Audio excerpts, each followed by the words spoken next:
আমি নিজে বলছি, আমার বুঝ হওয়ার পরে আমি কারো জন্য এতটা কাঁদি নাই। আমি আমার এই নওজোয়ান শহীদ শরীফ উসমান হাদি রাহিমাহুল্লাহ তাআলা, তার জন্য আমার চোখের পানি যেটুকু পড়েছে। আমার শায়েখ আল্লামা মুফতি মুশতাকুন নবী কাসিমি, আমি তাকে দেখছি বাচ্চার মতো অজরে কাঁদছে। একসাথে ভাত খাইতে বসছি, ভাতের থালার সামনে পর্যন্ত হুজুরে দেখছি কাঁদতেছে। কয় মাওলানা, আমি তো ছেলেটারে ভুলতে পারছি না। আজকে তোমরা দেখছো, সারা পৃথিবী দেখছে, একজন 33 বছর বয়সের যুবক। এই যুবক ইমানদার ছিল। আমার প্রিয় ভাই, আমার কলিজার টুকরা ভাই শহীদ শরীফ উসমান হাদি রাহমাতুল্লাহ আলাই, এই নওজোয়ান ইমানদার নওজোয়ান 5 ওয়াক্ত নামাজ সে পড়তো প্রতিদিন। খুদার কসম, ফজরের নামাজ সে জামাতে পড়তো। ফজরের জন্য বন্ধুদেরকে ডাকতো। ফজরের নামাজ পড়ে তার সংসদীয় এলাকা, যেখান থেকে সে স্বতন্ত্র প্রার্থী হতে চেয়েছে, সেখানে ওয়ার্কিং করত। যেদিন গুলিবিদ্ধ হয়েছে সেদিন তো সে জুমার নামাজ পড়ে আল্লাহকে সেজদা দিয়ে মসজিদ থেকে বাইর হয়েছে। এর কিছুক্ষণের মধ্যেই সে গুলিবিদ্ধ হয়েছে। সে হাফেজে কোরআন ছিল, তার বাবা আলেম ছিলেন, তার বড় ভাই আলেম, সে মাদ্রাসার ছাত্র ছিল, সে আল্লাহকে ভালোবাসতো, পাক্কা ইমানদার ছিল। তার হৃদয়ের সবটায় দেশপ্রেম, মাতৃভূমির 1 ইঞ্চি জমিন, মাতৃভূমির 1 ইঞ্চি জমিনের আজাদি, স্বাধীনতা, সার্বভৌমত্ব সে দিল থেকে চেয়েছিল। তার বক্তব্য এটাই ছিল যে আমি আমার মাতৃভূমির 1 ইঞ্চি জমিন আমি কাউকে নিতে দেব না, নিতে দেব না। এক যুবক আল্লাহকেও রাজি করেছে, মাতৃভূমির প্রতি ভালোবাসা দেখাইছে। ঈমান এবং দেশপ্রেম, এই 2 জিনিস তার মধ্যে একত্র হওয়াতে, তোমরা ভাই বলো, একটা ছেলে বলো, তোমরাও দেখছো, আমরাও দেখছি, গোটা বাংলাদেশের লক্ষ লক্ষ আলেম, মুফতি, মুহাদ্দিস, পীর, বুজুর্গ, আউলিয়া, ইমাম, খতিব, মুয়াজ্জিন, তালেবে ইলম, হাফেজে কোরআন, বুড়া মানুষ, জওয়ান মানুষ, বাচ্চা মানুষ, আরে বাবা, এই জাতির 18 কোটি মানুষ মনে হয় তার জন্য অঝরে চোখের পানি ফেলছে। আমি অসংখ্য আলেমের মুখে শুনছি, আমি নিজে বলছি, আমার বুঝ হওয়ার পরে আমি কারো জন্য এতটা কাঁদি নাই। আমি আমার এই নওজোয়ান শহীদ শরীফ উসমান হাদি রাহিমাহুল্লাহ তাআলা, তার জন্য আমার চোখের পানি যেটুকু পড়েছে। আমার শায়েখ আল্লামা মুফতি মুশতাকুন নবী কাসিমি, আমি তাকে দেখছি বাচ্চার মতো অজরে কাঁদছে। একসাথে ভাত খাইতে বসছি, ভাতের থালার সামনে পর্যন্ত হুজুরে দেখছি কাঁদতেছে। কয় মাওলানা, আমি তো ছেলেটারে ভুলতে পারছি না। তাইলে বলো ভাই, এত মানুষের চোখের পানি ঝরছে একজন ইমানদার যুবকের জন্য, তোমরা দেখছো বাবা। অতএব তোমাদের কাছে বলি, বাপ, মরিলে এমন মরাই মইরো, বাঁচলে এমন বাঁচাই বাইছ। এই পৃথিবী তোমারে মনে রাখবে না রে আব্বা।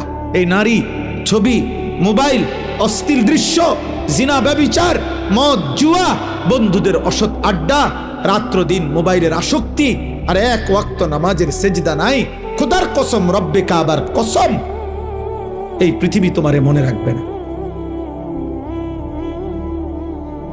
তোমারে মনে রাখবে, পৃথিবী শ্রদ্ধা করে না। দুনিয়া তো নাফরমানও ভোগ করে, কিন্তু পৃথিবী তাকে সম্মান করে না। ফেরাউন, এই নাম, এই বেঈমান, তো পৃথিবী ভোগ করছে। সে তো বাদশা ছিল, কিন্তু আজকের পৃথিবীতে কোনো মানুষ মুসলমান দূরে থাক বেটা, কোনো মানুষ কোনো কুত্তার নামও রাখে না ফেরাউন। এই পৃথিবীর কোনো কুত্তার নাম নাই ফেরাউন। এই পৃথিবীর কোনো কুত্তার নাম নাই নমরুদ। এই পৃথিবীর কোনো কুত্তার নাম কেউ আবু জাহেল রাখে না। এই পৃথিবীর কোনো কুত্তার নাম কেউ আবু লাহাব রাখে না। কিন্তু 1450 বছর আগে এক গোলাম, কৃতদাস, হাবশি গোলাম, নিগ্রু, কালো গোলাম, সে আল্লাহকে রাজি করেছে। নবী সাল্লাল্লাহু আলাইহি সাল্লামের ভালোবাসা বুকে নিয়ে কবরে গেছে। আজকে 1450 বছর পরেও পৃথিবীর লক্ষ কোটি ইমানদারের সন্তানের নাম বেলাল। বেলালের কোনো আঞ্চলিকতা নাই, বেলালের কোনো সীমানা নাই। বেলাল সারা পৃথিবীর, আবু বকর সারা পৃথিবীর, ওমর সারা পৃথিবীর। 1000 বছর পরেও ইনশাআল্লাহ মনে রাখবা, এই মাটির যদি আরো 1000 বছর পরেও এই জমিন, আমার বাংলার জমিন টিকে থাকে, তো 1000 বছর পরের বাচ্চাটাও ইনশাআল্লাহ শহীদ শরীফ ওসমান হাদির নাম জানবে, ওকে চিনবে, ওকে চিনবে। জুনায়েদ বাগদাদির নাম সবাই জানে, বাগদাদের আর কোনো ধনীর নাম কেউ জানে না। বাইজিদ বোস্তামির নাম সবাই জানে, বোস্তাম নগরীর কোন সম্পদশালী ক্ষমতাধর ব্যক্তির নাম কেউ জানে না। আব্দুল কাদের জিলানী রাহমাতুল্লাহ আলাইহির নাম সবাই জানে, কিন্তু ওনার ওই বাগদাদের, ইরাকের ওই সময়কার কোন ধনাঢ্য ক্ষমতাধর কোন ব্যক্তির নাম পৃথিবী জানে না। রাবেয়া বসরির নাম সবাই জানে, কিন্তু ওই জামানার কোন সুন্দরী রূপসী নর্তকীর নাম পৃথিবী জানে না। বেঈমানের নাম থাকে না, নাফরমানের নাম থাকে না, ইমানদারের নাম কলিজায় কলিজায় বসে যায়, ইমানদারের নাম আরশে আজিমে লেখা হয়ে যায়। ফেরো, তুমি ফেরো, আল্লাহর দিকে ফেরো, আল্লাহর দিকে ফেরো। আমি বড় আশাবাদী, একটা একটা নওজোয়ান ফিরবে। আগামী দিনের স্বপ্ন দেখি আমরাও থাকবো না। এই আমগরও অনেকে বলে এই হবে সেই হবে, সতর্ক থাকেন, সাবধানে থাকেন। আরে গুলি করবে, এই তো খুন করে ফেলবে, গুম করে ফেলবে, এই পৃথিবীর থেকে হত্যা করে ফেলবে। আমি তো স্পষ্ট বলছি, যাই করো বেঈমান, যাই করো, যেই কোনো আলেম, যেই কোনো ইমানদার, যেই কোনো সাহসী বাংলার স্বাধীনতাকামী আধিপত্যবাদ বিরোধী বাংলার যেই কোনো ইমানদার যুবককে যাই করো, গুলি করো, খুন করো, শহীদ করো, হত্যা করো, গুম করো, হারিয়ে ফেলো, আর কোনো আলেমকে যাই করো, শেষ পর্যন্ত তাকে তো তুমি আল্লাহর কাছেই ফেরত পাঠাইবা। আর ওই মালিক ইনসাফ করবেন, ইনসাফ করবেন, তিনি জুলুম করবে না। ঘুরে এগারাই আমারে কই ফাটাইবা? আল্লাহর কাছে তো ফাটাইবা, আর কি খালাস, আর অসুবিধা কি বেটা? হ্যাঁ, গুলি করো আর ফাঁসি দাও, পাঠাইবা কার কাছে? তো সারছে তো, উনি তো সব দেখছে, উনি তো সব জানে, উনি তো জুলুম করবে না। আল্লাহ জুলুম করবে? খালাস, আর চিন্তা কিসের? পরিবার, বিবি বাচ্চা কিচ্ছু হয় না, এ আস্তে আস্তে কাব্যে কুব্বাইয়া দাঁড়ায় যায়, সবে জিন পার হইয়া যায়।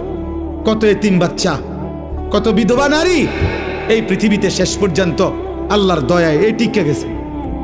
এতিম মানুষ পৃথিবীতে বাঁচে না, এতিম মানুষ গদ্দুয়ার করে না, এতিম মানুষ বিয়া করে না, তো তো কি হইছে? কি হইছে? শহীদ শরীফ ওসমান হাদির ছেলে 8 বছরের মাসুম বাচ্চা মরবে না। আল্লাহ চাহে তো আমরা দোয়া করছি সে যেন আগামী দিনে মাহাদির সৈনিক হইতে পারে, তার হাতে আজাদির ইতিহাস যেন রচিত হয়। এজন্য তোমরা কিশোর, তোমরা যুবক, তোমরা শপথ নাও, শপথ নাও, একটা গুলি যেন, একটা গুলি, একটা বুলেট তোমাদের লক্ষ কোটি যুবকের ঈমান যেন দুর্বল না করে। তোমরা মাটির আজাদি, মাতৃভূমির আজাদি বলে দাও। আধিপত্যবাদের দোসরদেরকে, তোদের সংখ্যা বেঈমান বেশি হইতে পারে, কিন্তু আমার মাটিতে ঈমান বেশি।